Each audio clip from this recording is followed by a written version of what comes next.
जिथे corona virus की गल की जाती है उत्थे सब तो वड्डा झटका जिहड़ा लगदा आ मुलाजमां नूं लगदा आ, मजदूर वर्ग नूं लगदा आ, काम करन वालियां नूं लगदा आ, दिहाड़ीदारां नूं लगदा आ। उत्थे ही इस वक्त मेरे को यूटी जिहड़ी मजदूरां दी फैडरेशन हैगी है उन्हां दे प्रधान साडे नाल मौजूद ने, उन्हां नाल गलबात करांगे।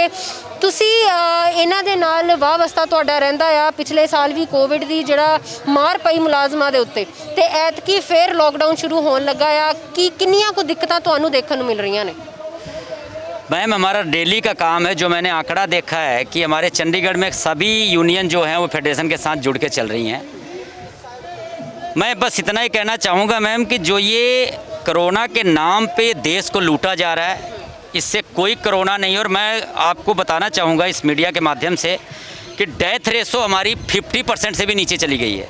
जो नॉर्मल टाइम में भी डेथ होती थी वो ज़्यादा होती थी, लेकिन कोरोना के डर से सारी बीमारियाँ ख़त्म हो गई।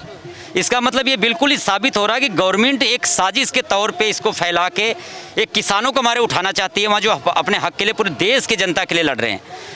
दूसरी बात, यहाँ पे हर वर्ग के लोग मर रहे हैं। अफसरशाही इतनी हावी हो गई है, जब हमारा प्रधानमंत्री इतना बड़ा करप्ट और झूठा है, अफसरशाही उसके नाम पे लूट मार पूरा मचाया हुआ है। डिपार्टमेंट में जो 14-14, 15-15, 20-20 साल से वर्कर काम कर रहे हैं, उनको ये कह के निकाल दिया जाता है कि कोरोना है जी, लॉकडाउन, हम पेमेंट कहाँ से दें।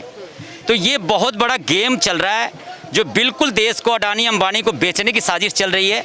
और अब जो ये लॉकडाउन लगाने जा रहे हैं, ये सिर्फ मैम इस मीडिया के माध्यम से आपको बताना चाह रहा हूँ, पूरी जनता को बताना चाहता हूँ, जो भी हमारी आवाज़ सुन रहा है, ये सिर्फ सिंघू बॉर्डर से वहाँ दिल्ली से हमारे किसान भाइयों को उठाने की साजिश चल रही है कि किसी तरीके कोरोना में लॉकडाउन लगाओ और लॉकडाउन करके उस किसानों को उठाओ। और गरीब जनता, चाहे वर्ग मुलाजिम हो, चाहे कोई सरकारी मुलाजिम हो, गैर सरकारी हो, हमारे बिजनेसमैन जो दुकानदार हैं, हर वर्ग के लोग दुखी हैं।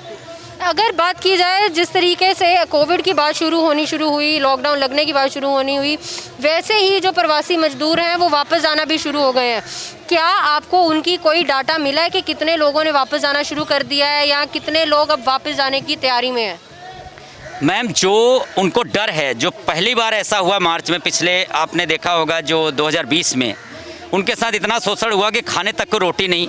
हम लोगों की संस्था जो थी चंडीगढ़ की, हमने चारों तरफ, हम लॉकडाउन में एक दिन भी नहीं बैठे, गरीबों को राशन, रोटी, कच्चा भी और पक्का भी हम पहुंचाते रहे।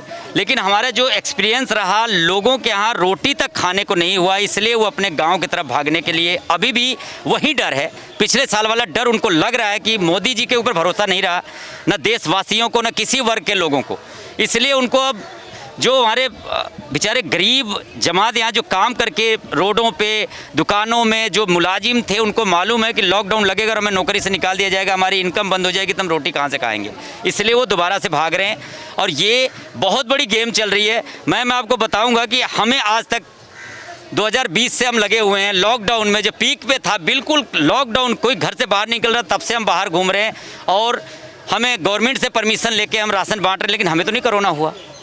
और ये मास्क लगा के ये बहुत बड़ी गुलामी है ये, और इसमें और भी बीमार हो रहे हैं। अपने टॉक्सिक जो शरीर के गंध हैं वो निकल नहीं पा रहे हैं, वो हम उसको वापस ले रहे हैं। और ये बीमारी का पूरा बहुत बड़ा षड्यंत्र चल रहा है। किडनी का सप्लायर सब हॉस्पिटलों में डेली व्हाट्सअप, फेसबुक पे आ रहा है कि सारे जगह बहुत बड़ा गेम चल रहा है। तो ये सिर्फ अब जो लॉकडाउन लग रहा है, ये सोची समझी साजिश है।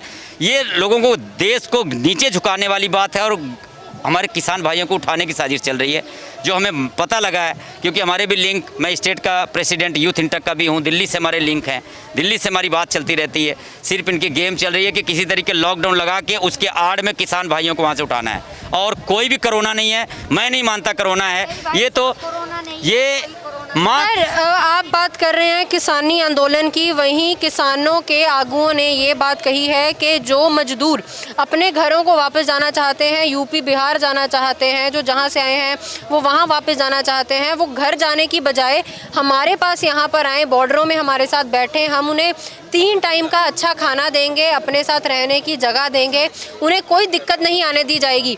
आप यहाँ से प्रेसिडेंट हैं, क्या आप जो मजदूर वापस जाने लगेंगे उन्हें इसके लिए मोटिवेट करेंगे कि वो जाके बॉर्डरों पे बैठे घरों जाने को बजाय? बिल्कुल करूँगा मैम, अगर ऐसी है। मैं भी एक किसान का ही बच्चा हूँ, किसान परिवार से जुड़ा हुआ हूँ। और अगर ऐसे किसान भाइयों ने अगर अनाउंसमेंट किया है तो वो बिल्कुल सही कह रहे हैं, वो खिला सकते हैं, पूरे देश का अन्नदाता हैं वो पूरे देश को पाल सकते हैं। और मैं ज़रूर अपने जो भी यहाँ चंडीगढ़ से हमारे मुलाजिम जो जाने के लिए गांव जाने के लिए तैयारी में है, उनको ज़रूर मैं ये ज़रूर मैसेज दूंगा कि वहाँ पे बैठो। एक तो हमारे किसान भाइयों का समर्थन भी होगा, दूसरे हमें तीनों टाइम की वहाँ रोटी भी मिलेगी और इज्जत से रोटी मिलेगी। वो बाद में खाते हैं और खुद खिलाते हैं। मैं उनको सैल्यूट करता हूं अपने किसान भाइयों को और उनके समर्थन के लिए आज यहाँ आए हैं। और मैं आपके माध्यम से अपील करना चाहूँगा कि लॉकडाउन एक षड्यंत्र है, इसको ना लगाया जाए, क्योंकि हर वर्ग के लोग दुखी हैं। दुकानें बंद हैं, हमारी ऑफिसें बंद हैं, हमारे ऑफिसों में जो बंदे काम कर रहे हैं 20-20 साल से 15-15 साल से उनको निकाला जा रहा है, वर्करों को सैलरी नहीं दी जा रही है। ये बहुत बड़ा षड्यंत्र है। और मैं कहना चाहूँगा मैम कि आज मोदी जी कर क्या रहे हैं, वो पैसे जा कहाँ रहा है। आज वेंटिलेटर की कमी है, ऑक्सीजन की कमी है, हॉस्पिटलों में जगह नहीं है एडमिट करने के लिए, तो ये हॉस्पिटल खोल देते, इतने पैसे गए कहाँ। ये बहुत बड़ा करप्शन चल रहा है। अपने मंत्रियों के पैसे क्यों नहीं रोकते, कहीं हॉस्पिटल खोल दें, वेंटिलेटर कर दें, हॉस्पिटल की व्यवस्था करें जहाँ पे मरीज बढ़े तो उनको हम एडमिट करा सकें। तो ये पूरा देश देख रहा है, अब वो अंत आ गया है। घमंड तो रावण का नहीं चला मैम, ये मोदी और ये शाह का क्या चलेगा मैम। ये बहुत बड़ा अत्य है। और मैं अपील करना चाहूँगा कि अभी भी सद्बुद्धि दे हमारे मोदी जी को, और हमारी देश की जनता जो रो रही है, बिलख रही है, और वो किसान भाइयों को मैं धन्यवाद करूँगा जो अपना संयम रख के अपनी प्रोटेस्ट कर रहे हैं। कहीं वो अपनी औकात पे आ गए और देश की जनता उनके साथ खड़ी हो गई तो इन नेताओं को भागने की जगह नहीं मिलेगी। मैं अपील करूँगा कि प्लीज़ सद्बुद्धि दो। हम लोग कोशिश करेंगे कि लॉकडाउन की वजह से नहीं, हवन भी कराते इनके सद्बुद्धि के लिए कि इनको सद्बुद्धि दे और अपने देश की आवाज़ को सुने, जिन्होंने वोट दे के इनको वहाँ तक पहुँचाया है। शायद वो खुद, तो मैं कहना चाहूँगा कि उनको तो बीवी बच्चे हैं नहीं, लेकिन जिनके हैं उनके ऊपर तो ध्यान दे लें। ਤੇ ਇਹ ਸੀਗੇ ਇੱਥੇ ਯੂਟੀ ਜਿਹੜੀ EMPLOYE ਫੈਡਰੇਸ਼ਨ ਹੈਗੀ ਆ ਉਹਨਾਂ ਦੇ ਇਹ ਪ੍ਰੈਜ਼ੀਡੈਂਟ ਸੀਗੇ, ਜਿਨ੍ਹਾਂ ਨੇ ਦੱਸਿਆ ਕਿ ਜਿਹੜਾ ਲੋਕਡਾਊਨ ਹੈਗਾ ਆ ਉਹ ਕੋਈ ਜ਼ਰੂਰੀ ਚੀਜ਼ ਨਹੀਂ ਬਲਕਿ ਇੱਕ ਛੜਯੰਤਰ ਹੈਗਾ ਜਿਹੜਾ ਸਰਕਾਰ ਦਾ ਹੈਗਾ ਆ ਲੋਕਾਂ ਨੂੰ ਦਬਾਉਣ ਵਾਸਤੇ।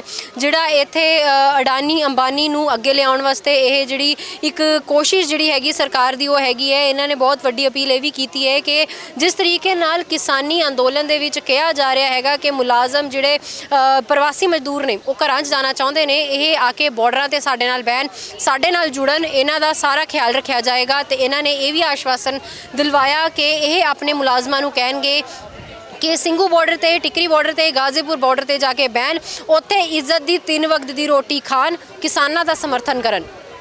ਕੈਮਰਾਮੈਨ ਸੁਨੀਲ ਦੇ ਨਾਲ ਅਨੂਜਾ ਸ਼ਰਮਾ, ਦੇਸ਼ ਪ੍ਰਦੇਸ਼ TV, ਚੰਡੀਗੜ੍ਹ।